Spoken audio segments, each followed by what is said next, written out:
வலியற்ற varicose vein சிகிச்சை எளிய 30 நிமிட செயல்முறை 7279487335. நாகையில் சாராயம் விற்பனை செய்ததாக கடந்த 24 மணி நேரத்தில் மட்டும் 13 பேரை போலீசார் கைது செய்ததோடு 678 லிட்டர் சாராயமும் பறிமுதல் செய்யப்பட்டுள்ளது. இதுகுறித்தான மேலும் விவரங்களை கொடுப்பதற்காக செய்தியாளர் லெனின் இணைப்பில் இருக்கிறார். பேசலாம் லெனின், இது தொடர்பான முழு விவரங்கள். கள்ளக்குறிச்சி மாவட்டத்தில் விஷசாராயம் அருந்தி உயிரிழந்த சம்பவம் எதிரொலியாக நாகப்பட்டினம் மாவட்ட காவல் கண்காணிப்பாளர் ஹர்சிங் உத்தரவின் பேரில் கள்ளச்சாராய விற்பனை மற்றும் கடத்தல் ஆகிய குற்றத்தை முழுவதுமாக நாகை மாவட்டத்தில் கட்டுப்படுத்த தொடர்ச்சியாக நடவடிக்கை எடுக்கப்பட்டு வருகிறது.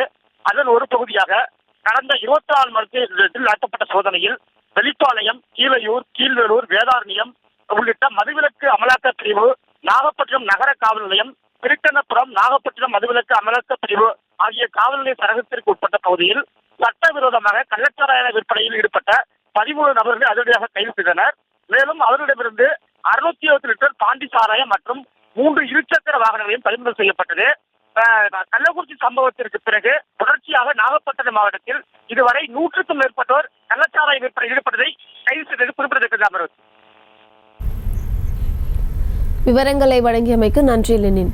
வலியற்ற வெரிகோஸ் வெயின் சிகிச்சை எளிய 30 நிமிட செயல்முறை 7279487335. செய்திகளை உடனுக்குடனும் துல்லியமாகவும் தெரிந்து கொள்ள சப்ஸ்கிரைப் பண்ணுங்க.